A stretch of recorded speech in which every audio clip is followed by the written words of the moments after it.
Hello kids, unfortunately you're stuck with me today and I'm reading chapter 11 of Varjak Paw by S.F. Said. Chapter 11. Hey, Varjak heard the gravelly voice as if from a great distance. Hey you, poor Jack, or whatever your name is, wake up! He opened his eyes. Once again, the dream was over. He was back in the soggy timber hut in the middle of the park. He was cold, wet, and hungry. Did you say something about breakfast? He groaned. He heaved himself up and scratched his ear. A trail of dirty water trickled out. Breakfast? Said another voice. Varjak looked at the door. It was open. A comfortable-looking cat with shaggy, chocolate-brown fur sat there. I haven't heard that word for a long time, she said. Remember breakfast, Holly? The spiky black and white cat called Holly shook her head. Did you find anything? She asked.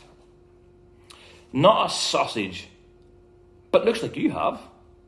The new cat winked at Varjak. Where'd you dig him up? Mind your own business, said Holly. She turned to Varjak. The storm's over. It's time to go. He peered through the door. It was night again. It looked freezing out there. He had a memory flash, the sky bellowing with thunder. He couldn't stand to be alone so soon. Oh, have a heart, Holly, said the chocolate-brown cat. Look at him. He's obviously not dangerous. She smiled at Varjak. My name's Tam. Don't you mind Holly here. She's in a bad mood right now, but, well, her bark's worse than her bite. Oh, that's enough, snapped Holly. Varjak looked into her eyes. They were as sharp as mustard. So, are you going to help me find a dog? He asked. A dog? Said Tam, her eyes wide, round like saucers. Why? I need to talk to one. What, talk to a dog? Tam whispered. I know it's difficult. Her shaggy coat shuddered. It's worse than that.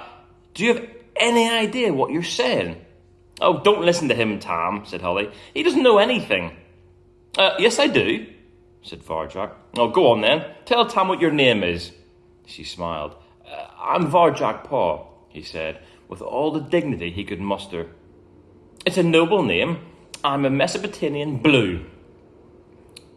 There was a hush for a moment, and then Tam started to giggle. Holly grinned. What? Said Tam. Mesopotamia. It's where my family come from. Sounds a bit weird, said Tam. Where is it? Varjak scratched his head. I don't actually know, he admitted. What, haven't you been there? I've only ever dreamed about it. They both laughed this time. The strange thing was, Varjak didn't mind. It wasn't like being bullied by Julius. These cats were so different from his family. He enjoyed the way they talked, even when they teased him. He grinned with them, and just for a moment, he felt the invisible barrier between them drop. Well then, Tam said, if you're not from there, then you're from here. You're one of us. He's not from here, Holly told her. He's a pet. Says he lives in the hill. Got lost in the storm. I'm here to save my family, said Varjak. Are you really? breathed Tam. From who? A gentleman. He's got these scary black cats. Even their eyes are black. And they walk all strange as well. Varjak paused. He knew he was sounding odd. Like this, he said, and tried to walk like the black cats, but found he couldn't really do it on his own. Tam and Holly cracked up laughing again. I like him, said Tam. He reminds me of Luca. The warm laughter died away all of a sudden, and the hut became very silent. Varjak looked over at Holly. There was a sad look in her mustard eyes. Luca's a friend of ours, said Tam. He used to be. He looked like me, but he sounded like you. He could always make us laugh.